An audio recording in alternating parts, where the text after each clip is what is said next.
할렐루야. 올해 봄 풍경 참 이상합니다.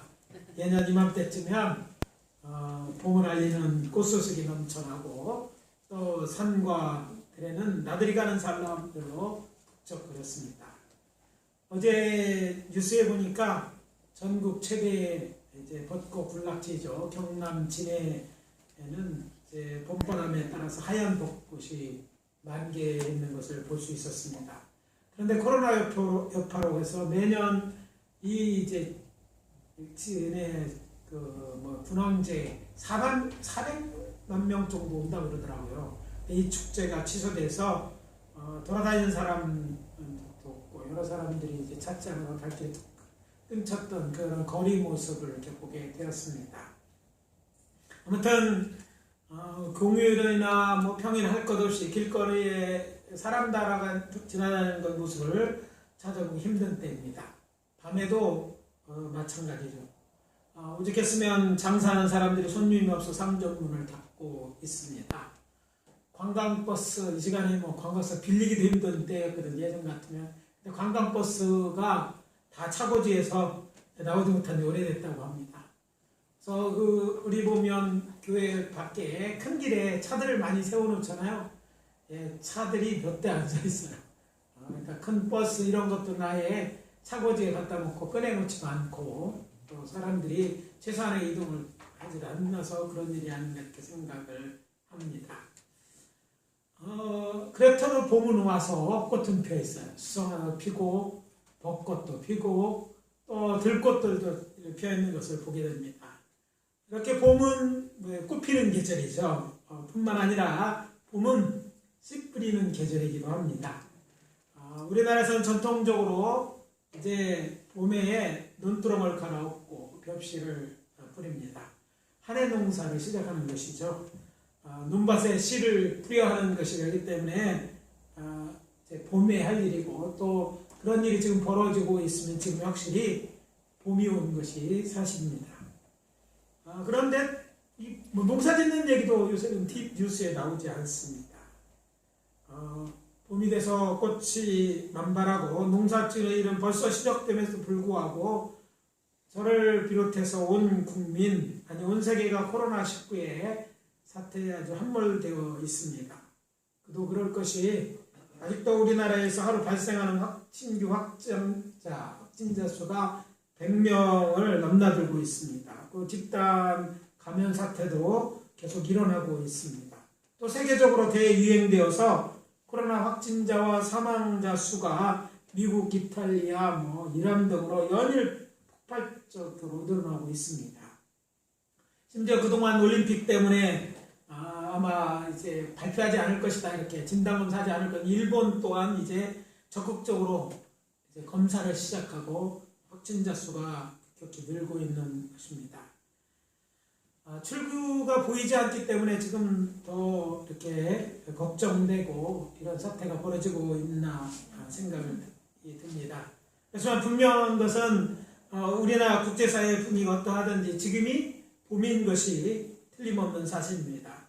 그래서 저는 오늘 봉독한 말씀 중심으로 해서 봄이 왔습니다 라는 제목으로 하나님이 이 봄에 주시는 메시지를 전하고 은혜를 나누고자 합니다. 봄은 뭐하는 계절이기도 한다고요? 꽃도 피고 또 농사도 짓는 그런 계절이기 때문에 그렇죠. 첫째, 이 봄에 우리에게 주는 첫 번째 메시지는 씨 뿌리를 준비를 해야 한다는 것이죠. 따라해봅시다. 씨 뿌리를 준비를 해야 한다. 오늘 아침 우리가 봉독한 말씀, 예수님께서 가버나움에 있는 집에 계실 때에 일어난 일입니다. 여기서 집은 그냥 가버나움을 방문한 것이 아니라 예수님의 집이 지금 그때 그 당시에 가버나움이 있었어요. 전에는 나사렛에 계셨지만 갈릴리의 왕국의 수도가 옮기고 난 다음에 예수님과 가족들은 뭐하는 분이셨어요? 직업, 세상으로 말하는 직업이 목수고 석수였어요. 당시에 돌을 많이 나눴으니까. 근데 수도가 이제 옮겨가니까 일이 없었고 그래서 이사간 곳이 갈릴리 호숫가에 있는 가버나움이었고 가버나움은 어떤 곳이냐면 갈릴리 호숫가에 있는 어촌입니다. 그래서 예수님의 소문을 듣고 많은 사람들이 예수님을 찾아오게 됩니다. 사실 예수님에 대한 소문 정말 기다리는 그런 일이 아니었나 생각합니다. 예수님의 소문은 크게 두 가지로 당시 알려졌습니다. 예수님은 무슨 병이든지 고친다. 딱 예수님이 이때 필요하죠. 아멘. 네. 코로나쯤이 안 돼. 예수님이 지금 우리 자리에 우리와 함께 계시지 않아서 천국에 계셔서 그렇지만 당시에 예수님이 오면 무슨 병이든 낫는다 이런 소문이 났고, 그래서 사람들은 병 낫기 위해서 또 병 낫는 걸 구경하기로 모였습니다. 또 한 부류의 사람들은요, 예수님은 말씀을 가르쳤는데 당시 어떤 율법사도 정말 감히 이렇게 비견할 수 없을 만큼 이제 하나님 말씀을 착착 풀어서 말씀을 해주셨어요.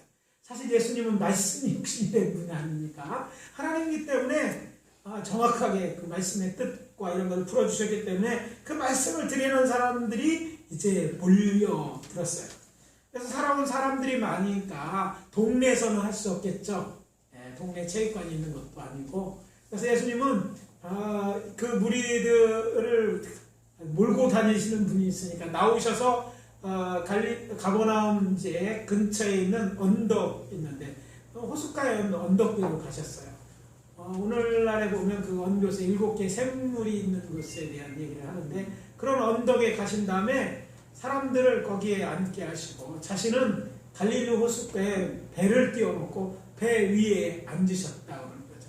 예수님이 배 위에 앉았어도 이제 언덕처럼 되어 있기 때문에 사람들이 다 예수님을 볼 수 있었고, 이제 그 바람이 갈릴리 호수에서 산 언덕으로 불어 올라가기 때문에 예수님은 굳이 큰 소리로 말씀하시지 않아도 마치 마이크에 대고 이렇게 말하는 것처럼 그 소리들을 다 들을 수 있게 하신 것이죠. 그리고 말씀하십니다. 이 호숫가에서 뭐에 대한 얘기? 천국에 대한 말씀을 하셨던 것입니다. 물론 오늘 봉독한 본문에 보면 예수님의 그 첫 번째 하신 비유가 나옵니다. 근데 마태복음만 해도 7가지의 비유가 나오는 것을 계속해서 이제 사람들에게 비유를 얘기했던 것을 알 수 있습니다. 흥미로운 사실은 당시 어처운 가버나움에서 농사 짓는 이야기를 하신 것입니다. 사실 당시에 대부분의 사람이 직업은 뭐였을 것 같아요? 대부분이 양치는 사람이 아니라 당시에 신약시대의 대부분은요, 농부였습니다. 그래서 농부가 많았고 또 다른 거 할 만한 그런 때가 아니었기 때문에 저들은 씨 뿌리는 일에 대해서 누구보다도 다 잘 알고 있는 그런 이야기였습니다. 예수님은 이렇게 청중들이 잘 알고 있는 일을 비유로 삼아서 저들이 듣고 싶은, 저들이 들어야 하는 천국의 비밀들에 대해서 말씀하셨습니다. 예수님이 씨 뿌리는 비유는 땅에 관한 비유입니다. 그런데 자세히 들어보면 땅에 관한 얘기인데 씨에 대해서는 별로 말씀하시지 않아요. 씨 뿌리는 얘기를 하는데 땅 얘기만 하신 것처럼 보입니다. 그렇지만 이 농부가 씨를 뿌리라고 그러니까 씨를 가지고 나갔다는 것을 통해서 씨는 이미 준비되었다는 사실과 신약시대의 농부들과 우리의 조상들은 아마 거의 비슷할 것 같아요. 틀림없이 이전에 수확한 곡식 중에 가장 좋은 것을 선별해서 내년에 이제 씨앗을 준비했기 때문에 씨에 대한 얘기는 씨를 뿌려갔다는 이야기 속에도 강조되고 있다고 생각할 수 있습니다. 그리고 오늘 본문에 나와 있지는 않지만 18절에 예수님은 친히 이 이야기를 씨 뿌리는 비유라고 말씀하셨기 때문에 씨에 대해서 한번 먼저 생각을 할 필요가 있다는 것이죠. 사실 농사 지을 때 농부에게 가장 중요하게 생각하는 것이 씨앗입니다.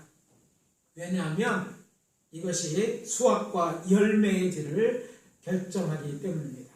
대부분의 농부는 뿌릴 곳이 정해져 있죠. 남의 밭에 뿌릴 수도 없는 거잖아요. 내 밭이나 허락을 받은 땅, 논밭 이런 곳이기 때문에 대부분의 농부는 내년에 정말 많은 수확을 기대하기 위해서 씨에 대해서 이렇게 신경을 쓰는 것이죠. 저는 농부가 아닙니다.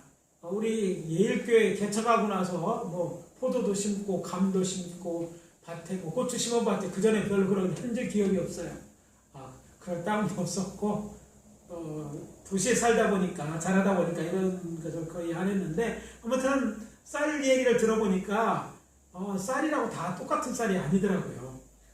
쌀도 품종에 따라서 알곡이 다르고 소출량이 다르기 때문에 농부들은 내년에 무엇을 심을까를 잘 고민하고 그것들을 이제 준비하는 것이죠. 농부는 소출이 적고 질병에 약하고 또 잎이 길어서 바람에 잘 엎치기도 하지만 기름지고 맛 좋은 쌀밥을 먹기 위해서는요, 우리가 일제시대부터 잘 알려진 좋은 쌀, 무슨 쌀이 있어요? 악기반이라는 거죠. 추정쌀이라고 그러더라고요. 추청쌀을 심거나, 그보다 맛은 덜하지만 그래도 기름진 건 삼광변화 또 황금률 같은 거 심는다고 합니다. 그러나 이걸 팔아야겠다 생각하면 쌀알이 많이 나오고 잘 엎치지 않는 나무를 심는 거예요. 그러니까 내가 뭘 얻을까를 생각하고 거기에 맞는 좋은 품종의 좋은 씨앗을 준비하는 것이죠. 본문에서는 예수님이 어떤 비유에서 씨를 뿌렸는데 그게 어떤 씨에는 언급이 없습니다.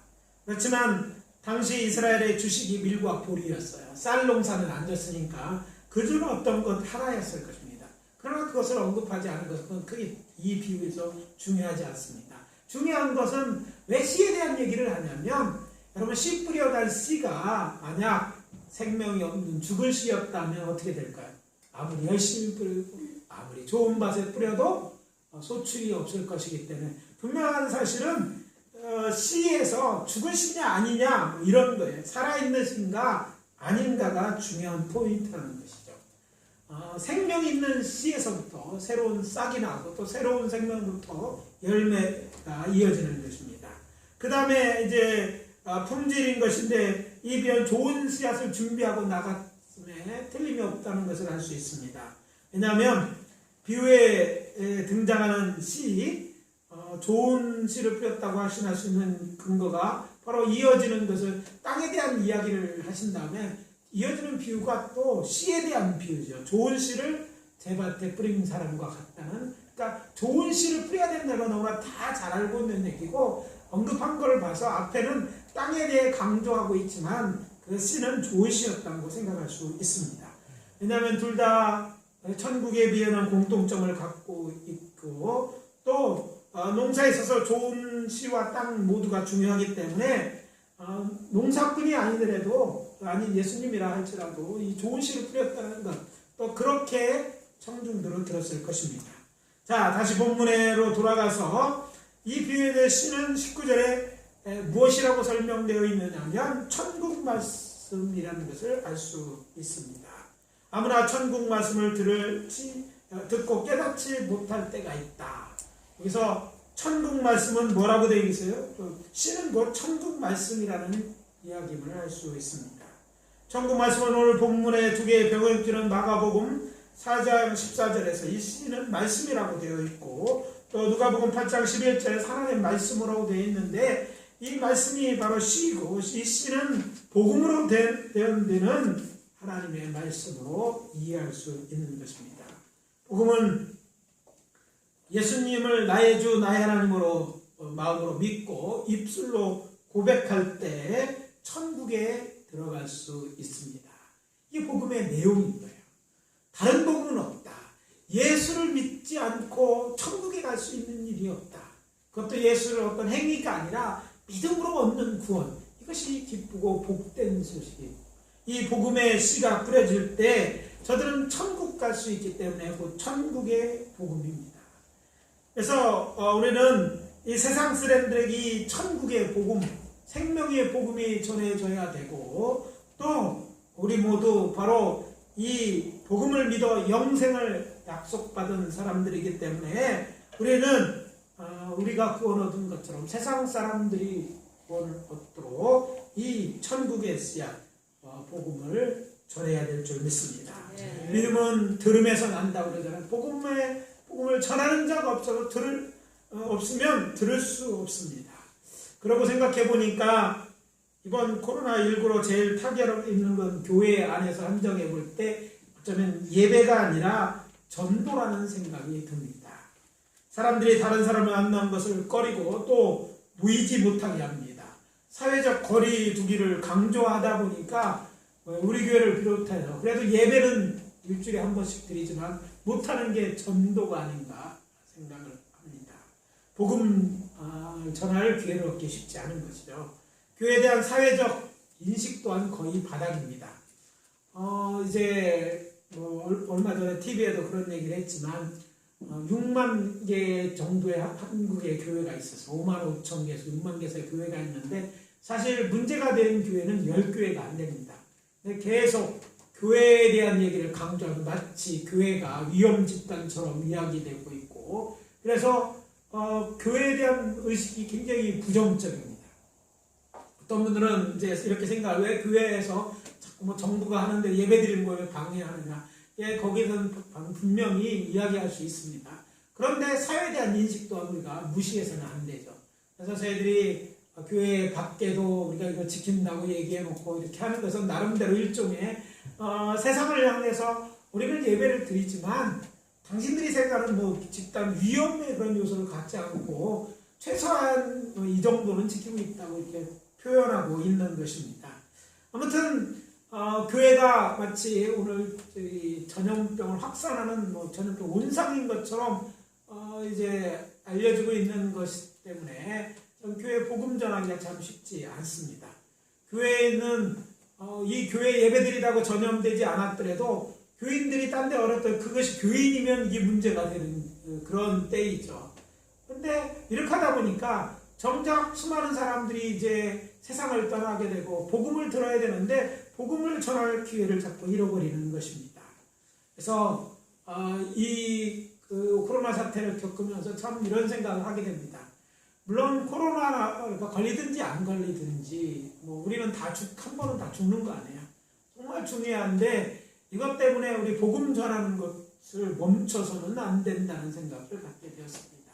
물론 요즘 사회적 분위기나 또 방법에 있어서는 다른 것을 취하긴 했지만 여러분들이 다른 방법도 이것도 하나의 기회일 수 있습니다. 그렇잖아요. 주일만 되거든 낚시하던 남편 집에 있으면 잘 됐다고 생각하고 이럴 때일수록 죽음에 대한 문제로 시작해서 복음을 전해도 되고 또 그래요. 생각해보면 어쩌면 이게 기회일 수 있습니다. 가까운 사람들에게 복음을 전할 수 있는 기회 아니에요? 어떤 사람들이 코로나 때문에 행복한 일이라는 글을 올렸더라고요. 부인이 사달라고 그러고 어디 밖에 가지 않아서 행복하다 이런 글을 읽어보고 웃었는데 여러분 이번 기회에 가족들에게 복음을 전할 수 있는 기회이기도 합니다. 죽음에 대해서 생각할 수 있잖아요. 이렇게 죽는데 원해서가 아니라 갑자기 걸릴 수 있는데 당신 죽음 위에 중보되겠느냐 물어볼 수도 있어요. 그렇잖아요. 그래서 이런 것을 기회로 삼아야 될 줄 믿습니다. 누군가 복음을 전해야 되고 또 복음을 들을 때 저들 듣고 믿는 믿음이 생겨납니다. 그래서 이번 기회에도 아무것도 하지 않는 것이 아니라 스마트폰 열심히 떨어지게 쳐다보지 말고 여러분 주변에 있는 사람들 그 스마트폰만 볼 수밖에 없는 저들도 또 스마트폰을 통해서 이제 복음을 전하든지 또 여러 가지 방법을 통해서 복음 전하는 일에 힘쓰는 저희들이 되어야 될 줄 믿습니다. 육신의 죽음도 두려운 일이지만 영혼의 죽음은 더욱더 크고 무서운 일입니다. 또 다른 기회가 없어요. 그 영혼은 한 번 죽으면 더 이상 믿을 기회가 없기 때문에 영벌에 처하게 되는 것입니다. 영벌에 처하는 거예요. 그렇기 때문에 시국을 다투는 일입니다. 그러므로 때를 얻든지 복음을 전합시다. 그래서 지금 씨 뿌리기에 딱 좋은 봄입니다. 아무리 코로나가 있고 뭐라고 해도요, 자는 자기 할 일을 하고 있어요. 꽃 피는 나무들은 꽃을 피고 있습니다. 심지어는 여기 보면 수선화 펴 있고, 이게 주차장 끝에 보면요, 그 주차장 콘크리트와 벽 사이에 그 틈새도 이 들꽃이 피어 있더라고요. 여러분, 들꽃도 제의를 한다고 있습니다. 우리는 코로나 아무리 중요하지만 해야 될 일을 안 하고 있어서는 안 되지 않습니까? 지금은 뭐 하는 계절? 딱 씨 뿌리기 좋은 계절입니다. 아무것도 안 하고 TV 좋은 계절이다 이렇게 생각하지 말고 스마트폰 보지 말고 이 봄에 씨를 뿌리십시다. 아멘. 이 봄에 정말 한 영혼에도 구원할 수 있도록 간절히 더 기도하고 하나님과 더욱 가까이 하고 그리고 그 영혼들을 불쌍히 여기는 마음을 가지고 간절히 기도합시다. 저희 장인어른이 돌아가셨는데 정말 저녁 때만 해도 그렇지 몰랐어요. 그래서 저녁 때 어떻게 이제 몸을 잘 씻어드리고 또 이렇게 몸을 기도해드리고 이렇게 했는데 주무시더라고요. 코를 골면서 이렇게 주무시길래 이제 괜찮아지시겠다 했는데 그 밤에 그 모습으로 이제 천국에 가셨어요. 언제 우리가 이 세상을 떠나지 아무도 알 수 없습니다. 중요한 것은 믿음이 있었기에 우리도 정말 이제 고인을 보내고서 마음의 위로를 받은 것은 믿음 때문에 천국에 갔기 터나 언제나 가야 될 것이지만 갔기 때문에 위로를 받는 것입니다. 나는 천국에 가고 가족들은 지옥에 간다면 가족으로서 이게 할 일입니까? 그걸 내버려 둔 우리의 죄가 없겠습니까? 아니 죄라고 할 수는 없을지 모르지만 마음에 큰 짐이 될 줄 압니다. 그래서 말씀드립니다. 지금 뭐하기 딱 좋은 계절이라고요? 씨 뿌리기. 복음의 씨를 뿌리는 저와 여러분 되어야 될 줄 믿습니다. 네. 둘째, 논과 밭을 갈아엎어 옥토를 만들어야 합니다. 오늘 비유가 주는 아주 중심적인 메시지는 바로 이것입니다. 옥토를 만들어야 된다. 이런 얘기죠. 봉독한 본문의 비유에는 씨 뿌린 자가 즉 농부가 씨를 뿌릴 때 그 중에 어떤 씨는 길가에 떨어지고 어떤 씨는 흙이 얕은 돌밭에 어떤 씨는 가시 떨기 위해 떨어집니다. 그리고 어떤 씨는 좋은 땅에 떨어졌고 이후에 어떤 일이 일어났는지 예수님께서 말씀하십니다. 그러면서 결론 부분에 보면 이렇게 말씀하시고 이야기를 마칩니다. 귀 있는 자는 들으라. 여러분 대부분의 사람들 거의 대부분의 사람들 태어나면서 귀가 있어요. 그런데 여기서 귀 있는 자, 들을 수 있는 자만 듣는다는 것이죠. 여러분 이 말씀을 통해서 들을 수 있는 자가 되시고 꼭 들어야 될 걸 듣는 저와 여러분이 되어야 될 줄 믿습니다. 네. 그러면서 10절에는 이렇게 이런 말씀으로 이어집니다. 제자들이 예수께 나와 이르되 어찌하여 그들에게 비유로 말씀하시나이까 이런 말씀이 나오죠. 자 여기서 궁금해집니다. 예수님의 이 비유에 대한 설명을 하지 않고 청중들을 보내셨다는 것을 알 수 있어요. 그래서 9절과 10절 사이에 즉 행간 사이에는요 흥미로운 사실이 있다는 것을 확인할 수 있습니다. 9절과 10절 사이에 뭐가 있습니까? 과가 있죠. 9절과 10절. 근데 본문에 보면 9절과 10절에는 아무것도 없습니다. 그런데 분명한 것은 9절 1절하고 10절에 가면 다른 얘기가 나오죠. 그러니까 예수님이 모여든 청중들에게는 비유로 말씀하셨고 10절에 보니까 그들이 다 각오라는 것으로 얘기해주는데 제자들만 남겨졌을 때 제자들이 묻습니다. 이부의 뜻이 무엇입니까? 사실 똑같았어요. 정중에 있는 사람들이나 예수님은 듣기는 들었는데 무슨 얘기인지 모르는 거예요. 씨를 뿌리는데 뭐 다 아는 얘기죠. 뭐 어떤 거는 이제 뭐 떨어질 수 있죠. 씨 뿌리다 보니까 오늘처럼 모를 심에 심는 게 아니에요. 집합법이라고 해서 그냥 뿌리는 거예요. 그러니까 뭐 좋은 땅에도 쓰러질 수도 있고 길가로 날아갈 수도 있고 돌밭에 떨어질 수도 있어요. 그런 얘기를 하시고 천국에 대한 얘기를 하니까 그 내용을 물었던 것입니다. 그때 예수님은 이 비유 속에 담는 천국 비유를 제자들에게만 말씀하셨습니다. 제자들만 말씀하셨어요. 천국 비유는 예수님의 제자들만 깨달아 알 수 있도록 하시는 거예요. 11절에 보면 이렇습니다. 천국 비유를 아는 것이 너희에게는 허락되었으나 그들에게는 아니 되었느니라. 이 복음은요, 천국에 대한 비밀은 뭐 누구나 다 아는 비밀이 아니죠. 천국 비유는 너무 귀한 것이면 너희들만 알아라는 것이죠. 너희만 알 수 있다는 것이. 그래서 16절에 보면 뭐라고 해요? 너희는 눈으로 봄으로 너희에게는 들음으로 복이 있도다. 천국 복음을 너무 듣고 천국 복음의 핵심인 예수 그리스도 나를 보는 것 너희들이 정말 복된 존재다라고 얘기하고 있는 것입니다. 그래 이어지는 말씀에 많은 선지자와 이인들이 보지 못하는 것을 너희가 보았고 듣지 못하는 것을 너희가 들었으니까 너희들이 복되다 말씀하십니다. 그러면서 이제 예수님은 그 천국비밀을 풀어서 말씀하시는 것이죠. 맞아, 이 말씀을 통해서 우리가 복된 자들인 것을 생각합니다.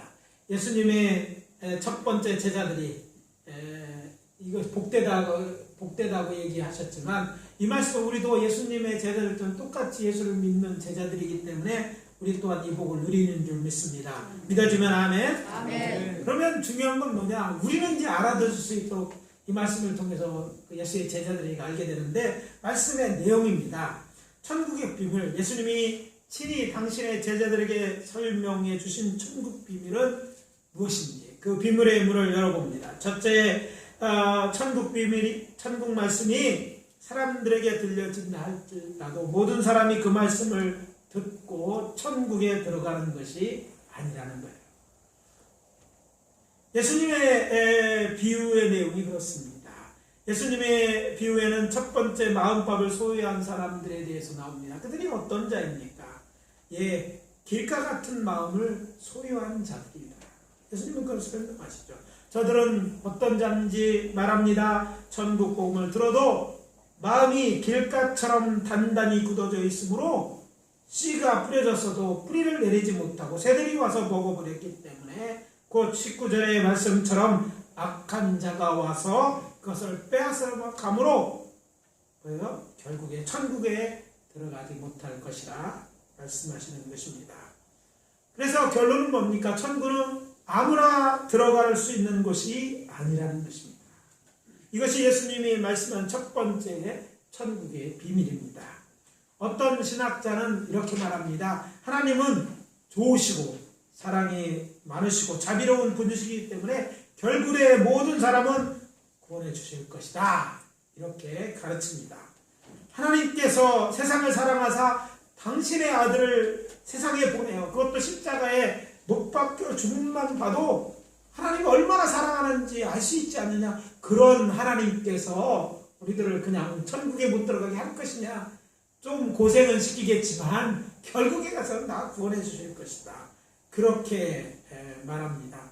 그렇지만 중요한 사실은 그건 당신 생각이고 예수님은 그렇게 말씀하지 않았다는 것이죠.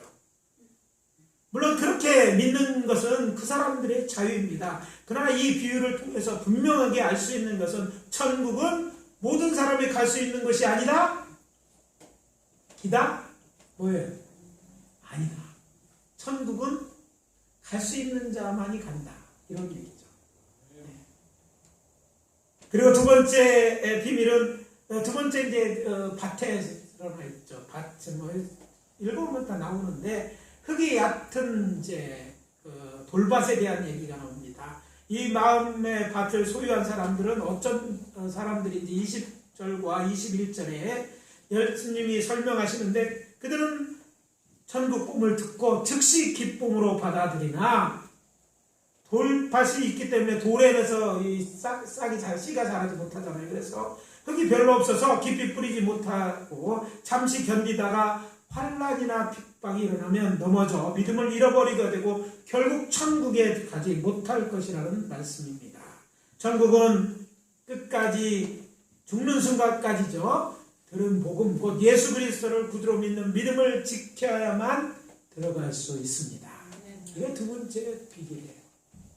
우리 중에 여기 이건 참 교인하고 정말 예수 믿는 자하고 다른 것을 보게 됩니다. 교회는 교회 오는 사람이 교회입니다. 요즘은 우리나라 국회에 좀 많은 것 같아요. 예수 믿는다고 하면서 뭐 하나님의 말씀이 틀리는 것도 통과시키는 거 보면 뭐 집사, 장로회는 그 사람이 정말 믿는 자인가 의심이 돼요. 제가 볼 때는 그 사람은 아닌 것 같아요. 가짜. 그런데 겉으로 보면 교회 다녀. 직분도 있어. 근데 중요한 거는 그런 무엇 때문이 아니라 정말 예수를 믿는 믿음이 있어야 돼요. 환난이 오나 핍박이 오나 그 믿음을 잃어버리지 않는 자가 결국 구원받는 거예요. 이 믿음 때문에 구원을 얻는데 그 믿음을 잃어버리면 결국 천국도 잃어버리는 거예요. 그래서 중요한 거예요. 주여 주여 하는 자들, 뭐 주를 위해 기적을 행사하는 주의 종들이라 할지라도 그 믿음을 오늘 구원받지 못해요. 행함이 없는 믿음이 또 나오지만 참 믿음이 아니면 믿는 것 같은 것으로 구원받을 수는 없습니다. 근데 그 믿는 것 같은지 아닌지 이 믿음의 씨가 분명 들어왔지만 마지막까지 있는지 없는지 굉장히 중요한데 천국 가고 결정되는 거예요. 언제까지 믿어야 돼요? 1년, 2년, 10년 될 때 뭐 얼마 됐느냐가 중요한 것이 아니라 내가 지금 믿었더니 죽는 순간까지 그 믿음을 갖고 있어야 되는 거예요. 믿음은 살아있어야 된다니까요. 그 살아있는 믿음이 산 믿음만이 결국 우리를 구원하는 거예요. 이 믿음 잃어버리면 다 잃어버리는 거예요.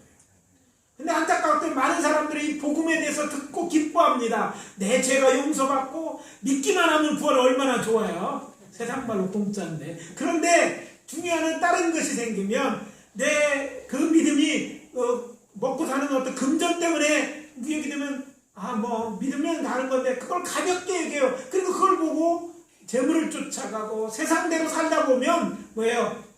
그의 믿음은 산 믿음이 아니고 과거는 살았을지 모르는 지금은 죽어있는 믿음이 되어질 것이고 그것 갖고는 천국에 가지 못한다는 거예요. 어떤 사람은 착각하는 유사 믿음, 진짜 믿는 자는 신천 있는 사람들 정말 너무 잘 믿는 것을 보게 돼요. 사람을 신으로도 믿는 얼마나 믿음이 좋으면 그럴까요? 여러분 그래요? 내 남편 말이 하나도 못 믿는데 어떻게 사람을 하나님으로 믿어요? 큰 믿음 열심히 정말 잘 믿는데 그런 것은 유사 믿음이에요. 그거 갈 수가 없어요. 여러분 잘 생각해야 됩니다. 환난과 이 믿음에 대한 시련이 있습니다. 핍박이 있더라도 이 믿음을 지켜야지 우리는 영생을 얻는 거예요. 여러분 그래서 흙이 얕은 돌박 같은 마음밭이라면 이걸 바꿔야 될 줄 압니다. 여러분이 믿는 것 같은 데 속고 나는 구원받을 거라고 교회에서 어떤 봉사를 했다 이것 때문에 그걸 구원받는 게 아니기 때문에 그렇습니다. 정말 마지막까지 예수의 믿음을 지켜야 될 줄 믿습니다. 세 번째 가시떨기의 밭에 대한 얘기. 이 마음밥을 소유한 사람들이 어떤 사람들인지 22절에 예수님은 말씀하십니다. 가시떨기에 떨어졌다는 것은 말씀을 들으나 세상의 염려와 재물에게 말씀이 맡겨 결실하지 못하는 자들이다. 참 열매를 맺지 못하는 자들이다. 앞에 있는 것들은 환난과 핍박이 일어나면 그 믿음을 포기한 자리라면 이것들은 자기 욕심 때문에 재물 때문에 세상의 걱정스러운 일 때문에 교회에 한 발은 들여놓고 세상 한 발에 들여놓고 결국에는 구원받지 못할 사람들이다. 한마디로 양다리 걸친 사람들을 말하는 것인데 이들도 구원받지 못한다고 지금 말씀해주고 있습니다. 이 천국에 대한 다른 비유는 밭에 감춘 보화에서도 강조되고 있는 진리입니다. 정말 천국은요 자신의 모든 소를 내버려서 반드시 소유했다고 가장 소중한 가치 있는 것이라고 여기고 다른 것 세상의 재물도 명예도 다 포기할 수 있는 사람 이 사람들이 천국을 소유하게 될 것이라는 그런 내용이죠. 혹시 아직도 세상의 재물, 명예 이것과 함께 천국을 같이 끌어안고 이제 나는 살 것이라고 생각하는 분이 계신지 모르겠어요. 분명하게 말씀드립니다. 한 가지는 포기하셔야 됩니다. 뭐가 중요한지 결정하셔야 돼요. 분명한 것은요. 언젠가 여러분이 지금 깨닫지 못해도 깨달을 날이 있습니다. 세상 끝난 날에 보면 반드시 뭐가 영원하고 뭐가 내 것이고 내 것이 될 수 없는지 알게 됩니다. 성경은 이 죽은 자의 집, 장사하는 집에 가서 지혜를 깨달으라고 얘기합니다. 가보면 분명하게 알아요. 가지고 갈 수 있는 것은 아무것도 없습니다. 우리가 귀하게 여기는 돈도 재물도 학식도 다 놓고 가요. 누가 그러더라고요. 늙어가면 공평해집니다. 힘도 이제요 비슷해져요. 남자가 더 센 것 같아도 나이 들으면요 똑같아요. 거의. 지혜도 옛날에 지혜는 하나둘 잃어버리는 게 늙어가는 거더라고요. 옛날 같지 않아요. 종종 이제 나이 들면 듣는 게 예전 같지 않네. 이런 힘도 그렇고 지혜도 그렇고 재물이 아무리 많더라도요. 여러분 내 것이 아니에요. 내 것이 아니에요. 그렇잖아요. 정말 중요한 건 우리 영생이 중요한 거예요. 근데 이 영생을 위해서 다른 것을 포기할 수 있어야 되는 거예요. 마태복음 10장 37절 38절에서 예수님은 이렇게 말씀합니다. 아버지나 어머니를 나보다 더 사랑하는 자는 내게 합당하지 아니하고 아들이나 딸을 나보다 더 사랑하는 자도 내게 합당하지 아니하며 또 자기 십자가를 지고 나를 따르지 않는 자도 내게 합당하지 아니하리라. 더 사랑하는, 주보다 더 사랑하는 건 합당하지 않다는 거예요. 지금이라도 결정하십시오. 천국인지 재물인지 사람인지 주님인지. 그러면 이 결단이 있어야 될 줄 믿습니다. 마지막으로 좋은 땅에 뿌려졌다는 것은 말씀을 듣고 깨닫는 자들의 마음밭입니다. 이들은 말씀을 듣고 많은 열매를 맺음으로 천국에 들어가게 되는 것입니다. 근데 겨우 들어가는 것이 아니라 많은 열매를 맺은 상급도 있어요. 덤으로. 그래서 말씀드립니다. 천국에 들어갈 수 있도록 하나님 말씀을 듣고 깨닫고 열매 맺는 자들이 되십시오. 이 말씀을 깨닫는 그들이 있는 자들이 되시기를 예수 그리스도의 이름으로 축원합니다. 다시 한번 강조합니다. 봄은 뭐하기 좋은데 씨 뿌리기 좋은 때입니다. 씨를 뿌리는 자가 되십시오. 천국 복을 듣고 깨닫는 것이 아무리 중요해도 전하는 자가 없으면 이 복을 듣지 못해서 죽을 수밖에 없습니다. 여러분은 들어서 복된 자입니까? 들어서 복된 자인 것으로 끝내지 마시고 끝까지 믿음 지켜서 천국에 다 들어가야 될 줄 믿습니다. 천국에서 출석부 안 들어도 다 왔구나 할 수 있도록 우리 모두 천국에는 꼭 들어가야 돼요. 근데 천국에 들어가는 자만 되는 것이 아니라 천국에서 잘했다 착하고 충성되는 상 받는 자도 우리 모두 되어야 될 줄 믿습니다. 이제 말씀을 마무리합니다. 복음 전하는 일은 내일로 또는 나중으로 미루지 말아야 될 그런 중요한 일입니다. 때를 어떤지 못하든지 무슨 2m 거리를 지키든지 하겠지만 어떻게든지 아무튼 복음 전하는 자들이 되어 주십시오.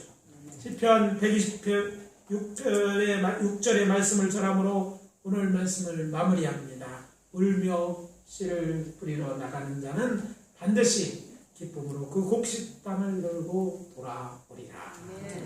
기도하겠습니다. 아버지 하나님 주의 은혜와 사랑을 감사합니다. 아버지 지금 봄입니다. 이 봄에 우리가 해야 될 일을 잊고 있지는 않았나 우리에게 이 말씀을 통해서 다시 한번 우리 자신을 돌아보고 우리 해야 될 일을 깨닫게 하시니 감사합니다. 봄이 왔습니다. 씨 뿌리는 봄입니다. 복음을 전하는 일에 힘쓰는 저희들이 되게 하시고 정말로 중요한 영혼의 삶에 대해 아버지 하나님 다시 한번 확인하고 우리가 복된 자임을 확인할 뿐 아니라 복음 전하는 일에 힘쓰는 저희들 되게 도와주시옵소서. 육신의 생명을 구하는 일도 중요하지만 영혼을 구하는 일 양보할 수 없고 더욱더 중요한 일인 줄 압니다. 이렇게 아버지 하나님의 이 말씀을 통해서 우리로 복음 전하고 하신 이 말씀에 순종하는 저희들 되게 도와 주시옵소서. 아버지 하나님이여 이 나라의 민족의 어려운 형편 가운데 있는 것을 긍휼히 계시고 이 나라를 고쳐 주시옵소서. 아버지 교회로 아버지 하나님 이번 교회를 통해 더욱더 우리가 해야 될 일이 무엇인지 살펴보게 하시고 정말 아버지 하나님의 그리스도의 사랑을 가지고 또 아버지 하나님 복음 전하니 힘쓰는 교회가 되어지고 우리들이 되어질 수 있도록 도와주시옵소서. 우리의 정말 신앙이 있는지 시험하는 때입니다. 우리의 믿음이 흔들리지 않고 이 어려움 속에서도 굳게 믿음 지킬 수 있도록 도와주시옵소서. 예수 그리스도의 이름으로 기도합니다. 아멘.